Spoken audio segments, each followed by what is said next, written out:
And I actually ended up going to the doctor for swimmer's ear. I grew up competitively swimming.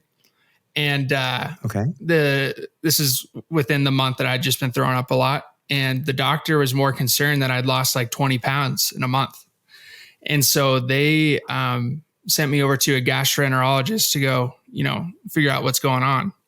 And thankfully, I was diagnosed pretty much right out the gate. Normally, people don't get diagnosed for years, but I ended up getting diagnosed with a rare disease.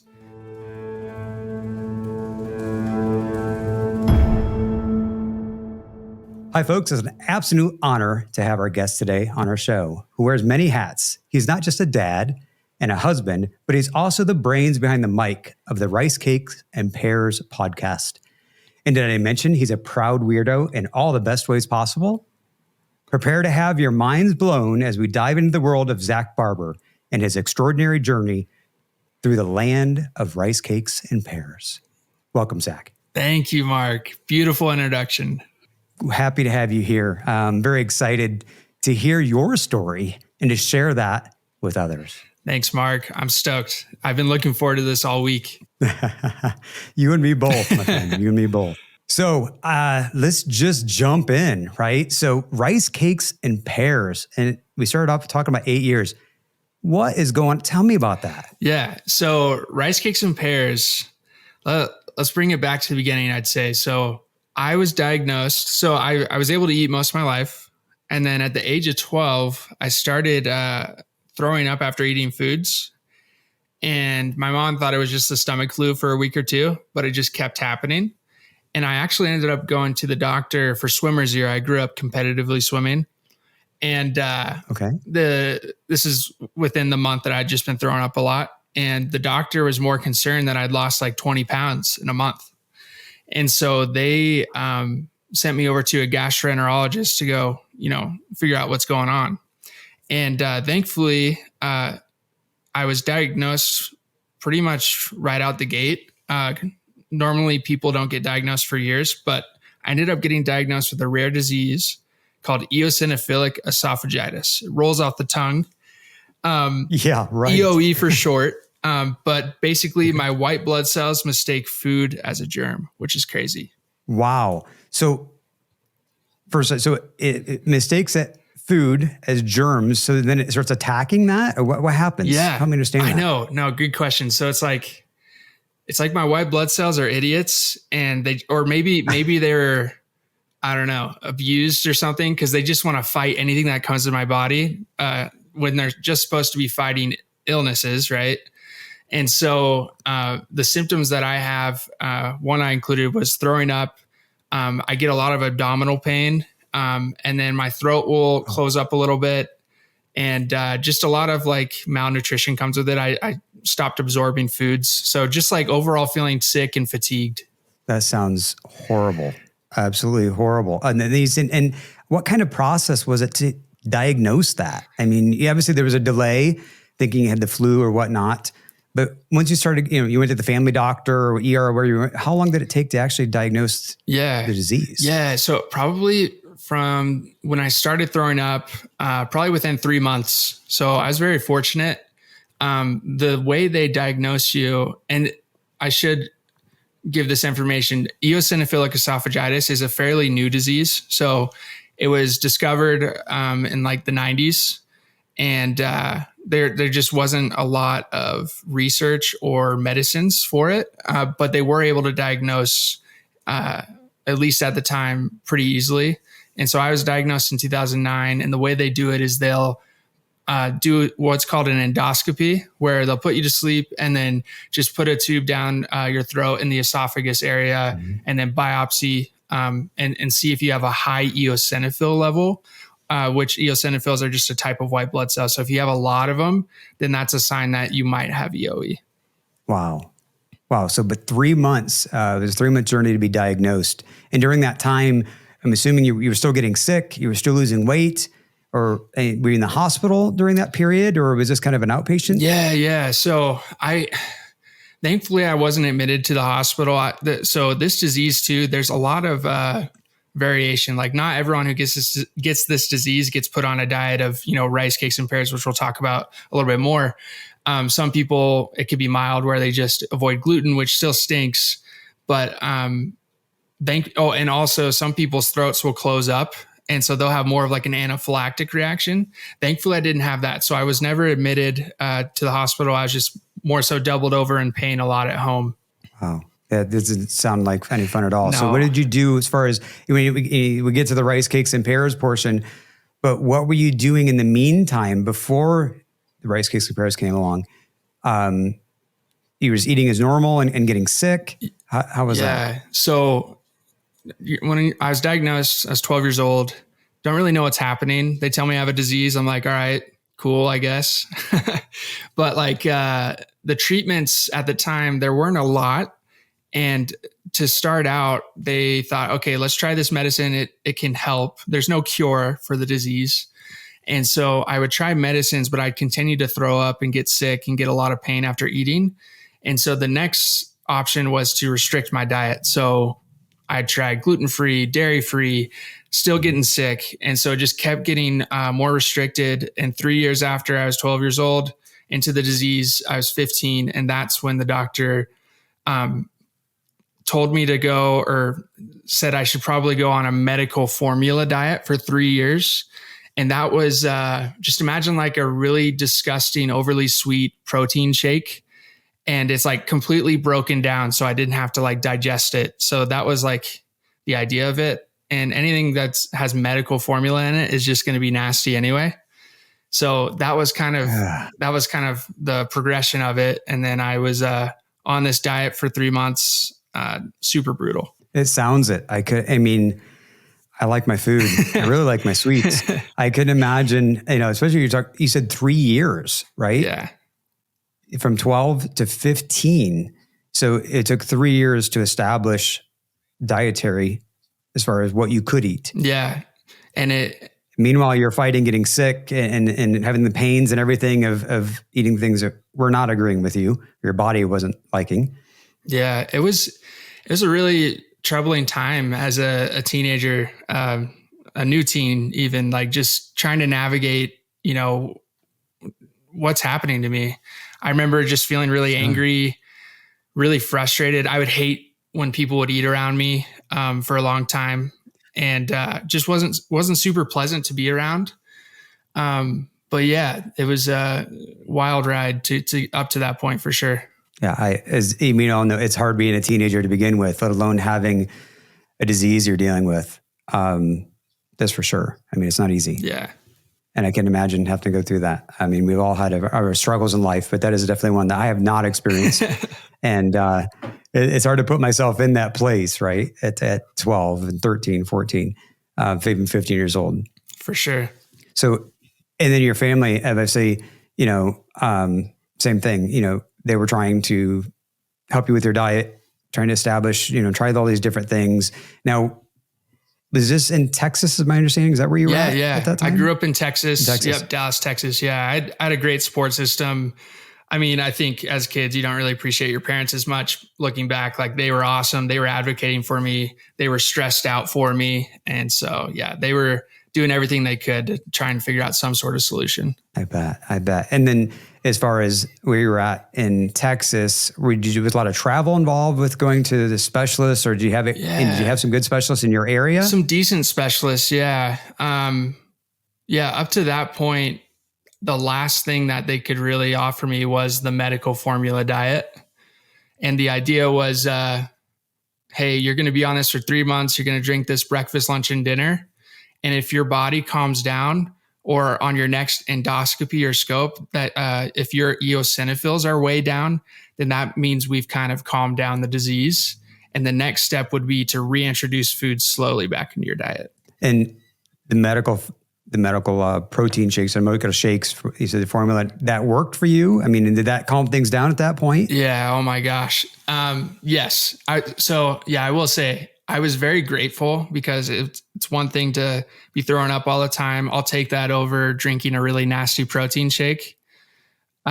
So that was nice, but I could not stand the taste of that. That stuff is so gross. Yeah, I can't say I've experienced that either, but you make it sound just like, yeah, I should run out and get one, right? Like, no.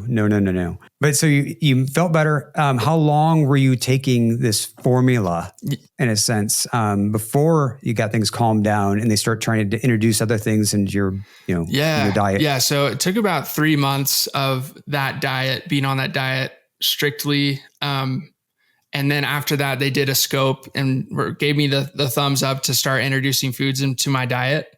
And that's when I introduced white rice. And that I was lucky and fortunate enough where that worked out. And it wasn't until other failed food trials later that I was able to introduce canned pears into my diet. So talk about the different things you've tried. Obviously, you said you started off with the white rice. And that was strictly white rice. Yeah. And you're like, hey, this is working. All right. Okay. So how long was it white rice before you tried to introduce the next thing? And then when did you fall back to white rice for a while, a period of time, and then try the next thing? Yeah. So the way the doctor explained it was like, you need to test this food like for 1 to 2 weeks, almost kind of like reintroducing foods to a baby. And if you notice symptoms, then that's a fail. Like you kind of have to take it for what it is and move on. But there's probably a little bit of a buffer period, a week or two before I try the next food. But there were quite a few food trials before pears. I just remember I was really excited. I thought I would have a normal diet way sooner than what turned out to be 8 years.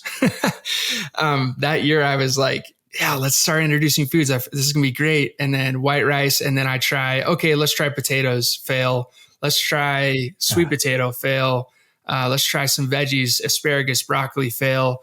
And then proteins were a harder one to pass anyway, because I'm allergic to the proteins in food. So my medical formula was amino acid based. So the proteins were already broken down. So kind of interesting, but basically proteins or like chicken or salmon, fish were always a long shot. So I still tried them anyway and failed. And so I was like, oh, whatever. I think I was on vacation and just had a pear cup. I was like, come on, how could I be allergic to a pear cup? Like, let's try this out. And I didn't react. And that was like my first win in a while after white rice. Well, I'm sure that had to be a great feeling. Right? Go, hey, something besides white rice. White rice, like it's such a good base for dishes and foods, but if you don't have anything to put on it, it's pretty bland. So yeah, I was definitely stoked. Yes, it is. Yes, it is. Very much so. I mean, I tend to lean towards the white rice just for try to be a little bit healthier, but yes, it is definitely bland. Tends to be kind of dry too. So, oh yeah. So you tried the pear cup, had great success with the pear cup. Did you stop there at that point? Or did you still try to introduce other things to say, hey, okay, some other type of fruit or some other type of item? No, that's a good question. So like the tough thing about food trialing is I'd get sick. And so that was difficult when I was navigating high school. And I grew up a competitive swimmer. So I ended up swimming on like a club team where you're, swimming one to two times a day, 3 times a week of the double practices, but you're swimming a lot. And then I added on high school swimming. So it was really hard for me to maintain my weight. Just because the medical formula was so nasty, it was kind of like I had to, put tons of ice cubes in it, giant straw, plug my nose and cringe while I drank it just to get the calories I needed. And then the rice and pears were like made me feel stable. So I was able to kind of swim close to where I was able to swim before I got the disease. And so I was hesitant to like food trial. I almost a little bit scared after a while, just because I didn't want to mess up my swimming results. I wanted to be able to just like keep going at it. And then I would get really sad and depressed when I'd fail the next food trial. So it was a lot of ups and downs. I bet. And then as far as the ups and downs, and once again, you're still a teenager. Now you're in high school. You're swimming competitively, not in a club team, but also it was for the school at that point as well? Yeah, swimming for the school. Yeah. And you were maintaining your weight and strength with the rice and then the pears. And then, still some of the medical formula? Yeah, definitely. I had definitely like the rice cakes rice. I started bringing out rice cakes to school. The rice and pears were definitely more of a social thing to be able to kind of do something while people eat. It also changed up, something to nibble on or taste every now and then. But I definitely had to rely heavily on the medical formula. And when you say heavily on how much in a, I guess, per serving? Were you 16 ounces, 20 ounces? Are you drinking a gallon of this stuff? Like how much a day? Oh, a gallon, that would wreck me. I probably did 32 ounces each shake. So each shake. Okay. That's a big shake. Yeah. So it was a lot, and I'd mix it. It was like powder. And then I guess there's all types of milks nowadays. So they had rice milk. So I'd mix it with that and then just put tons of ice in it and chug it. So you could also drink rice milk. Yeah. That would agree with you. All right. Yeah. You definitely get creative when you only have two foods that you can tolerate. So there's rice flour. We would use water and rice flour. And then we made like these little pancakes out of them, which, were okay, I guess. But then we'd make, some syrup out of the pear juice.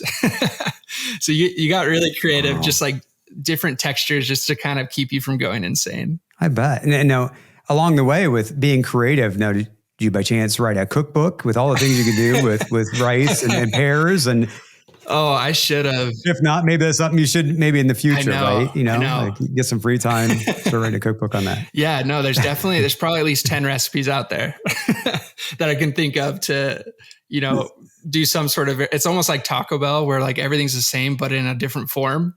So Rice Cakes and Pears is similar in that sense. So thankfully the rice cake gave you this solid thing that you could, you said, easily transport and eat whenever you would like, right? And so the store, and I know I like rice cakes myself, but I tend to like them a little bit more flavorful, but still, they are convenient. And so that was very helpful. And so I have to always be, rice by itself, being in a cake. What about, I guess I'm curious with, you're in a high school years here. And 8 years was mentioned. Where from 12, so that'd been 12 to 20? Yeah. What changed at that point 8 years later?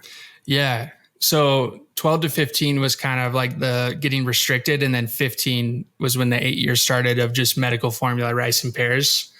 Yeah. So it was 15 to 23. So gotcha. For 8 years, really, I just kind of came to terms with, probably never going to tolerate more food again. And just kind of live my life for the most part. I kind of stopped food trialing and started just cheating on my diet and just being like, screw it. I'm going to go. I grew up in Texas, so I'd go eat at Whataburger and just down some really good food there. And then I'd be throwing up in the toilet that night and just kind of be like, hey, it was worth it. I needed it. And my friends would be like, oh no, Zach, you're not going to like that later on. But they kind of thought it was funny, but I kind of just like stopped putting in the effort for food trialing and just kind of living life.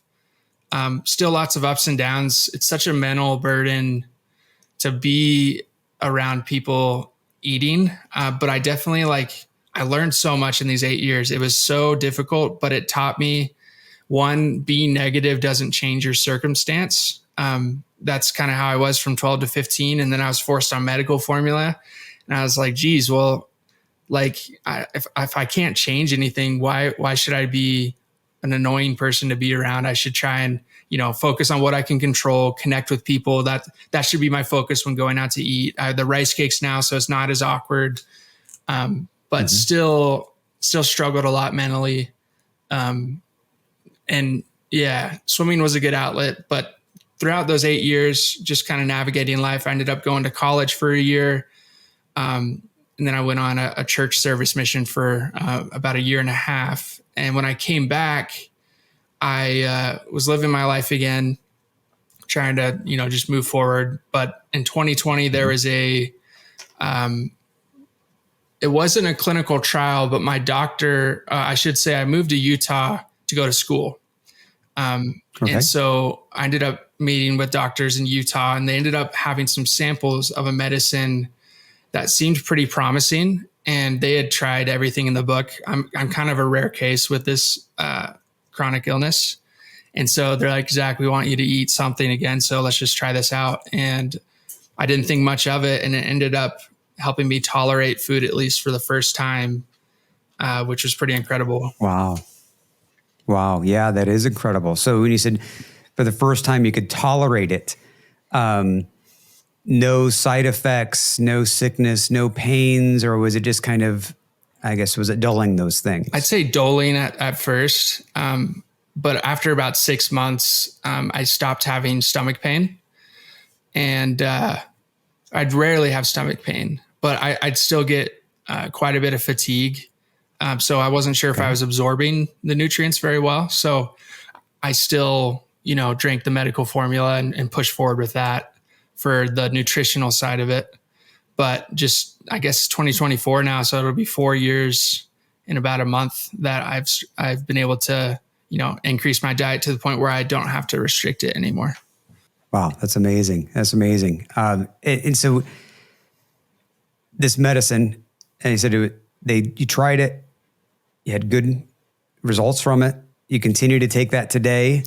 Is it the formula or the medicine stayed the same, or is that kind of changed with time? Yeah. So when I should mention, at the end of high school, I drank medical formula by mouth for 3 years up to that point. So I was 18, about to go to college. Okay. And I remember thinking, I don't think I can drink this by mouth without going insane. Like, I am so sick of this nasty vanilla flavor.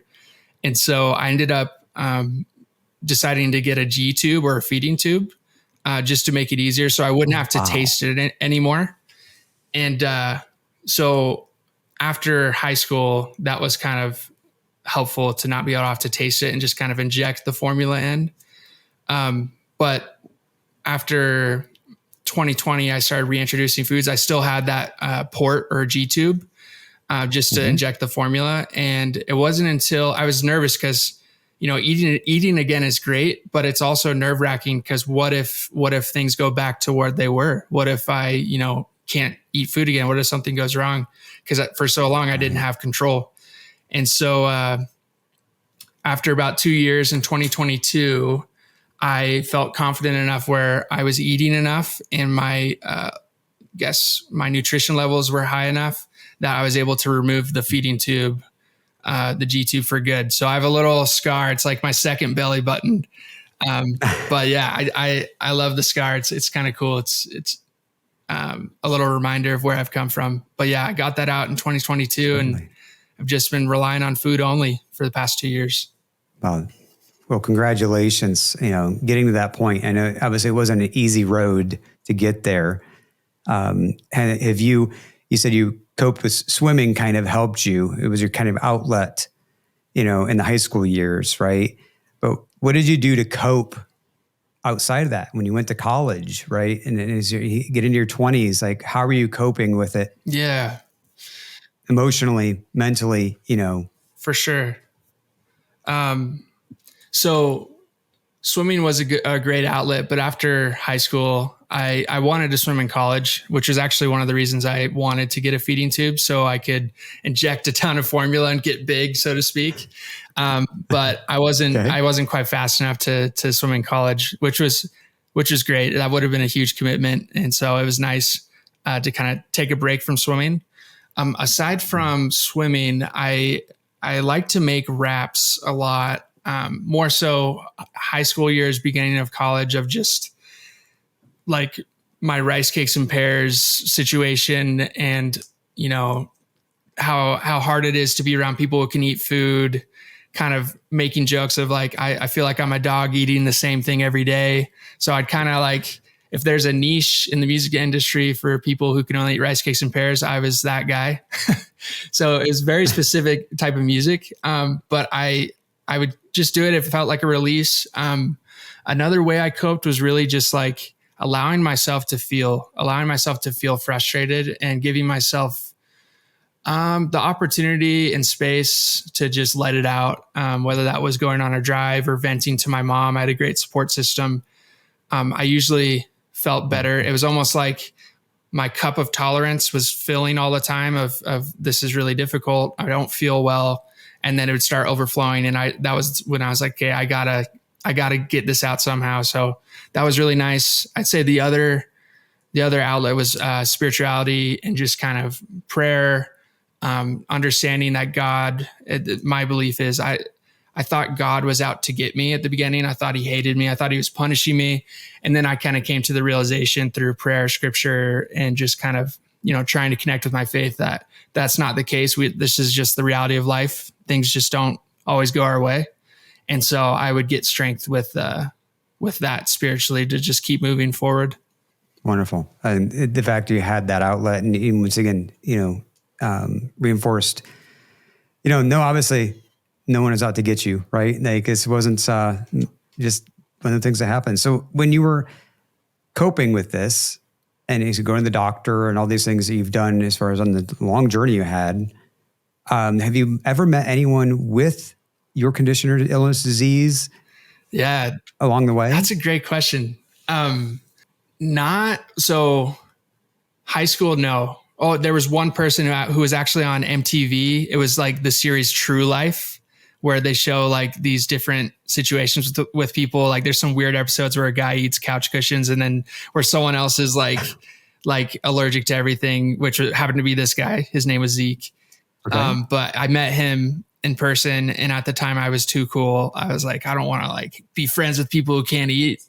But I realized shortly, I probably should count my blessings here. But going to college, I think I met a few people. One memory that pops up is I went to a water park and I had the G tube and I owned it. I didn't really care. People always stared, but I remember in the line waiting for a water slide, a kid taps on my shoulder and he goes, "Hey, look." And he points to his stomach and he has the feeding tube. He's like, "Dude, no way." Oh, and it was kind of a light bulb moment for me to like look outside myself and connect with this very small community that is struggling just as much, or if not more than me. And it was really cool to be able to kind of like connect and laugh about our situation and kind of just like form our little club, so to speak. But that was really cool. But I over the years, I've met more and more people who have EOE, just not as severe. Is there any, I guess, organizations, foundations, or anything to support those with that condition? Yeah. So there's two solid organization. One is called AppFed and Cured, which is my favorite. I mean, they're all great. They're trying to, help find a cure. But Cured, I really like because the founder has a child with it. And all the proceeds 100% go to research. So there's no cost or everything you're donating is going towards an actual cure. And so I really like that foundation a lot. They do a lot of good. Wonderful. And you said you met that young child. You said to connect with him. And once again, I think especially being older, right? And showing him that, hey, like you can manage this, you can live life. There's more, like don't let it get you down and be there to help one another out, right? Like, so, you said about community, because it's kind of a club. Yeah. Do you actively, obviously in the world today with technology and groups and things, do you participate in any type of groups, whether it's helping others or giving other ones, just that inspiration to know that you can live a normal life? Yeah, no, I like that question a lot. So in 2018, I just returned home from serving a church mission, and I actually got in contact with Cured. And a lot of people who have this disease right now are actually young kids. So they're kind of growing up with the disease, and there's not a ton of like adults that have the disease. So they had reached out asking to see if I'd be willing to share my story, maybe create some like tips and advice, tips and tricks, how to navigate dating while you can't eat, how to, tell your friends to stop asking you all the foods you can't eat, just little things like that. And so that was really fun. And it opened my eyes again too, like, hey, I've been through this. I get it. And I should probably share share some advice to these kids who, are scared they'll never have a boyfriend or girlfriend because they're afraid that they're going to be a burden, which is a very real feeling, or not feeling like they're going to be able to go to college or participate in sports because they can't get enough nutrition. So yeah, Cured is definitely a platform I like to connect with. Definitely would like to connect with a little bit more as I'm thinking of that. And then Rice Cakes and Pears was the podcast that I had created.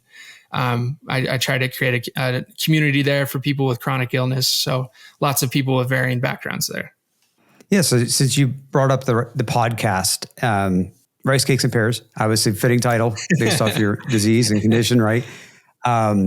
What year did you start that? And what was your inspiration to start that? Yeah, no, good question. So 2020, so the year everything kind of went to crap for a lot of people, was kind of my redemption year where I, started taking these meds, started tolerating food. And towards the end of that year, I should back this up a little bit. Before 2020 and 2018, I actually, I had struggled almost with a bit of like an episode where I'd lost a ton of weight and wasn't feeling like myself, and kind of lost all of ability to deal with stress. So like my stress tolerance went down. So this was connected to my disease, but also separate. Okay. And so I was in a very low spot, and stress, when I say stress, like having a conversation like us talking, it would cause my body in 2018 to like shut down, or I wouldn't be able to move or speak. Yeah. Lots of crazy things are happening. But I pretty much had to rehabilitate myself to the point where lots of therapy, talk through things, but also like push myself to kind of build my stress tolerance. And so one of the repercussions of this other condition I was, trying to overcome was every time I'd go back to school, my stress tolerance or my stress would go up and my body would shut down. And as much as I would try to zone out, meditate, or sleep it off, I would still not be able to move. I wouldn't be able to like speak. I'd stutter, which I don't normally have a stutter, just really weird symptoms. And so I did dropped out of school quite a few times, not by choice, but kind of just because I couldn't do it. And so 2018 to 2020, I kept building my stress tolerance up and up, but then it's kind of like anything. It's not perfectly linear. I'd have slide backs, I'd fall back and then get up, go again, try and push a little bit more. But 2020 is one of those semesters where I had to drop my classes halfway through. And so I had some time on my hands. I'm eating food again. That's nice. That's a win. But still my stress tolerance kind of stinks. And so I just remember thinking, I kind of like to always be doing something. I don't want to just be twiddling my thumbs. And I was like, it's just a light bulb moment hit me of, yo, I'm at a spot where I can eat now. It's been 8 years.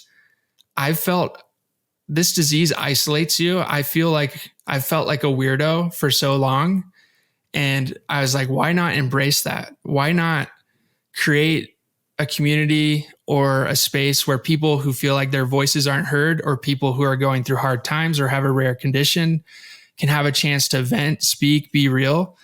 And I started I opened my iPhone, put a bunch of notes of potential guests, and just bought this mic actually.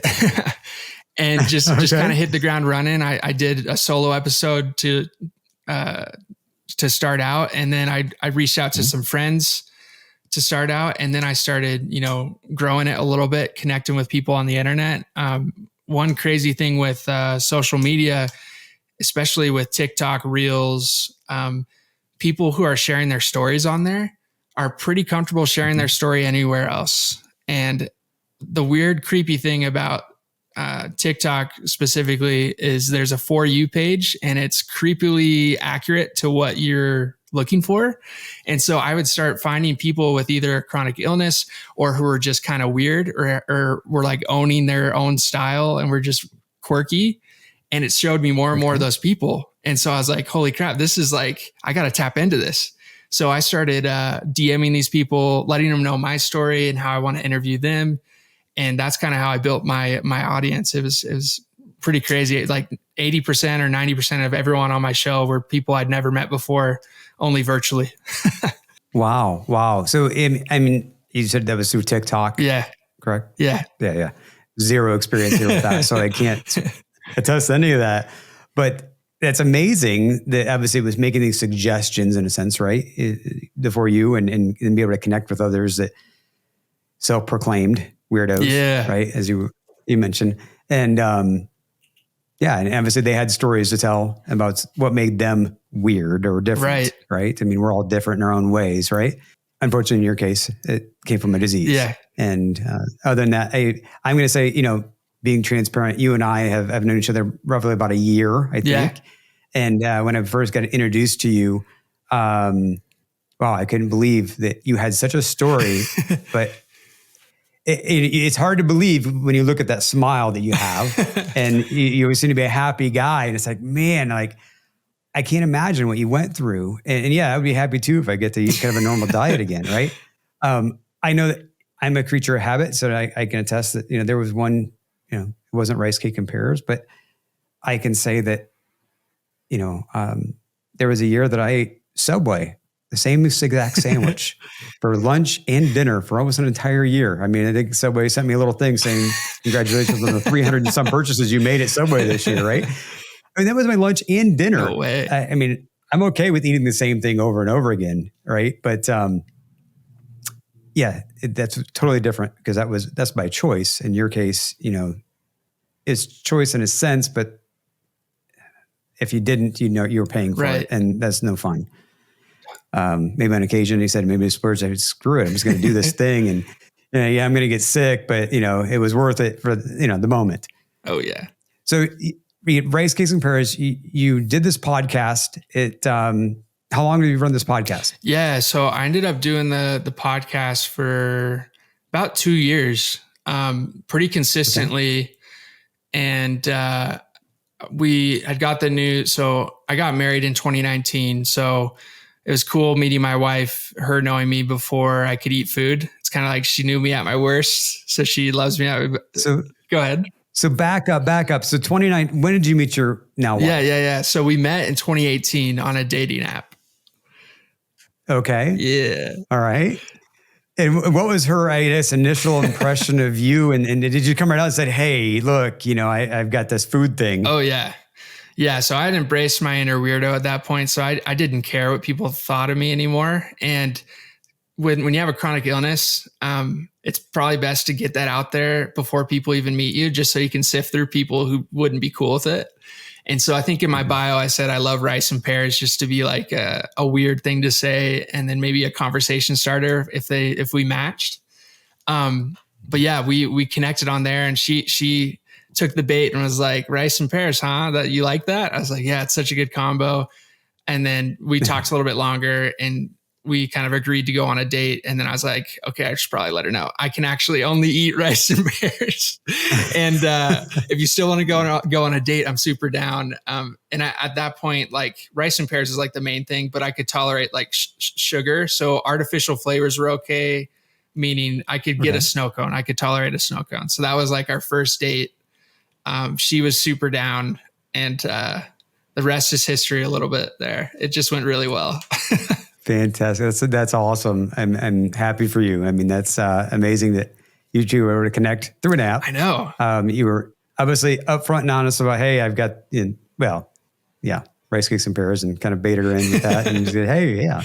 But by the way, if we're going to go on a date, like, yeah, I can't, I'm going to pay for it, right? Like, yeah, that would be, so that was 2018 you met. You said you got married in 2019? Yeah. So we get married quick here in Utah. So it's pretty fast, process. But I remember after the first date, like, and again, like on our first date, my stress tolerance, like this is 2018, the year, like I was really struggling to like have conversations with people.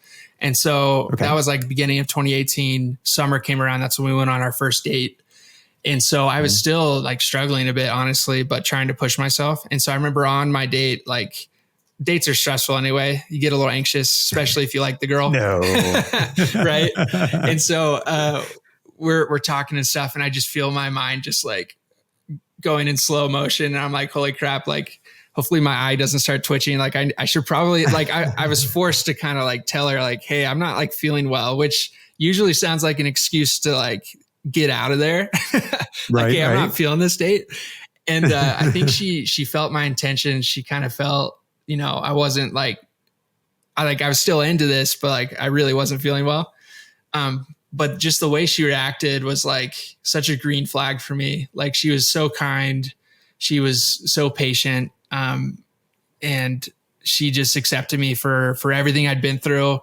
All my fears of being a burden, kind of washed away. And she's just been my rock. She's such a strong human being. But yeah, we just knew it was right. And, Utah, like I said, people get married pretty quick here, quicker than a year even, which I think is pretty crazy. But we ended up getting married on the date of on the date of our first snow cone date. Oh, wow. Yeah. Wow. That's cool. Very cool. I mean, not only that, but that aligns and it's easier to remember. Yeah, exactly. Hey, yeah. It's good for me. Good for me. Yeah. Easier to remember. Sure. No, that's super cool. That you were to find someone like that and connect with them. And obviously she's got, you know, great traits. Oh, right? yeah. So married in 2019, what'd that wedding look like for you? Yeah. So it was good. It was, not too extravagant. I mean, we're pretty dang young. I was probably 22. She was 21. Okay. So getting married young, don't have a lot of money. I think at that point I was a swim coach. So you make about $10 an hour. So we're just kind of going off of faith and young love, and we're excited. So we had a pretty low key wedding, for, you know, the classic cake and feed it to your, you know, spouse thing. She fed me a rice cake with, you know, probably some pear frosting on it, which makes for a pretty cool, funny photo looking back, especially now that I can eat. But yeah, it was awesome, man. It was everything we could want. Honestly, it would have been nice to get married in COVID and have it even more low key, because a lot of people in COVID couldn't do the big wedding. So that we probably could have saved a little bit more money, but we're definitely like so stoked that we, you know, pulled the trigger and went for it. So you got married in Utah then? Yeah. And not in Texas? Yep. Okay. Yeah. So when I was serving a mission, I was in Orlando for, was supposed to be 2 years, came home a little early due to health stuff. My parents actually ended up moving here to Utah because all my siblings are older than me and they had been going to school and ended up just staying here for work. So they wanted to see their kids a little bit more often than maybe once a year. So they ended up moving here. Oh, wonderful. Yeah. Yeah. They got your family there, right? I mean, close. That's great. It's great. Yeah, it's great. Like both sides of my family live like 5 minutes away, which has been really great. It's nice to have family close. Yeah. Good. Again, that support. If you're close with your families. Yeah, for sure. No doubt. And then honeymoon at all at that age or? Yeah. So we were definitely super stoked, go on our honeymoon, party it up. That's a funny story actually. So we were supposed to go to Florida. I think it was Sanibel Island.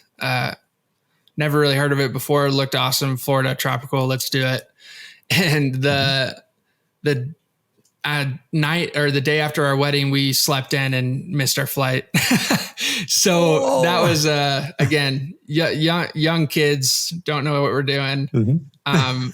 We sprinted. So like we missed our flight, but it was after we had checked our bags because we were almost going to make it.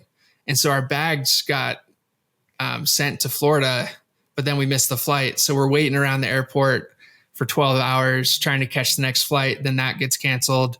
Long story short, the next day we get another flight to hopefully make it there. And all of our luggage is there in Florida. We have a connecting flight to Seattle, then Dallas, then Florida.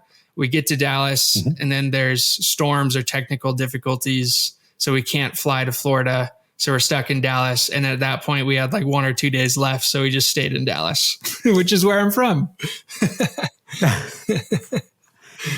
Well, I can understand and empathize with being stuck in Dallas. I've slept in that airport and many delays there as well. So it's unfortunate that it interrupted your honeymoon, right? Yeah, but at least you. Well, my parents were like, "Oh, you'll laugh about it later," and we were just like, "Yeah, right. You're so annoying." And then, yeah, they're right. It's a funny story. Yes, it's a story you always have, and that's amazing. So, married in 2019, wed in Utah, honeymoon in Dallas. You come back. Take me through what happens next. Right, you get the podcast. Yep. You started the podcast in 2020. Yeah. Yes. A year later. Right. So podcasts in 2019, right before we got married, I had got a job as a swim coach. I got into that mostly because I was really struggling in 2018 and it was an outlet for me and also a way to kind of build up my stress tolerance physically.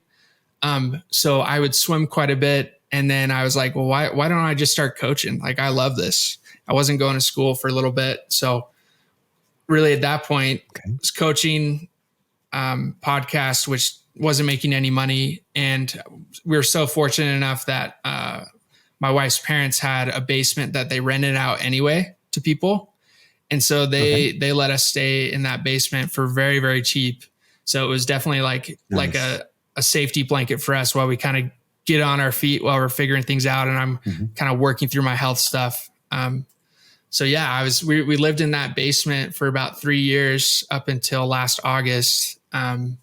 And was just during those 3 years, just swim coaching, struggling, dropping out of classes, repeat the cycle, do a little bit better next semester. Every semester ended up getting better. And that's when I kind of came across an internship opportunity just from a class with Lemonade Stand, which is how we met. And that was in 2022 of June was when I started Lemonade Stand. And that's where I've been ever since. And thankful for my job because we've been able to move out and get our own place, which has been great. Wonderful. Yeah. And like I said, through our conversations and that amazing smile you have, it's hard to believe that everything that you've had to go through and endure, right? As far as your illness and man, I tell you, I can't say enough positive things about how you are and how you've, like I said, endured that and moved on, and now you can eat, and that's great. So the podcast, you mentioned podcast, swimming, music, you touched on a little bit of music, like doing some rap. It sounded like some rap about your disease, your illness. So how far did you take that? And what did you do with that? Was that something you just threw out there for fun? Yeah, definitely was a fun hobby. Like I didn't share it on Spotify or Apple Music. It was more on SoundCloud, which is for like anybody can upload their music for free. So there's a wide range of music that just sucks and sounds really awful. And then you have people who are pretty professional on the verge of, making it. Post Malone, you may have heard of, is a pretty popular artist. He started on SoundCloud. And then he was discovered on SoundCloud. So there's definitely some artists that kind of made it big there. But I don't think I had any goals or aspirations to kind of make it in that way. It was definitely more of just like almost documenting these raps and poems that I was creating so I could look back on it later. And it was also something I'd listened to and I was frustrated, which sounds a little corny, but I'd be jamming to Rice Cakes and Pears in my car. So it was your outlet way. Some people journal, some people do things. Yeah. I mean, the rap is a way of you getting it out there, expressing yourself, expressing your feelings and everything you had going on with you. And then to go back and listen to it, and that's pretty cool. I mean, to have that to go back and listen to, and even today, if you go and listen to it and where you were at that point in your life, what you were struggling with, how you felt, and once again, everything that you've accomplished since. Yeah, dude, I'm so glad. Like, I think you'll feel this way about the podcast too. Like, it's not easy to create something and put it out there in the world, but it's really cool when, few years down the road, you look back and you're able to have these memories, conversations, connections that you had with other people. It just is really, really cool. Definitely. I look forward to that, and, obviously the meaning of sharing the stories of others, there's a lot of power there. And I hope once again, with the podcast, and kind of the mission here is one of hope, and that's to help one person every day. And I surely hope that your story can help one person out there, if not many more. So to bring this home and to close this out, what is the one bit of advice you would give to others that's suffering any kind of illness, whether it's accepting it, getting through it, coping? What is that one bit of advice you'd want someone to know based off your experiences? So this might lump a few tips, but for me... Sure, go right ahead. For me, speaking to the person who's struggling with anything mental health related, just know that your feelings are real and I validate those. It's okay to be frustrated. Please be frustrated. Know that being unique can be hard to accept, and being different is uncomfortable, but ultimately that's what makes us so cool. It's what makes the world so diverse. I think going through a difficult time and having such a difficult situation can bring you to such a low spot. But just know, like, there is a way to manage it. And I acknowledge that you may not have the support that you have, and that can be so frustrating, but it's gonna become more manageable at some point, and you're going to find some outlets. You're going to find people who love you for you. It's going to be rocky, lots of ups and downs, but I think to sum it all up, just, it's okay to feel those negative emotions. It's okay to be having a hard time, and just know I'm proud of you and you're doing the best you can. Wonderful, wonderful advice, Zach. I appreciate you taking the time to join us today to share your story. It's an honor. And Rice Cakes and Pears, correct? Yes, sir. On your podcast, those episodes are still out there, 2 years. Over 100 episodes. That can be consumed. I know that I've listened to a few myself. Awesome. And I can't wait to listen to a few more. Awesome. Thanks, Mark. Thank you, Zach.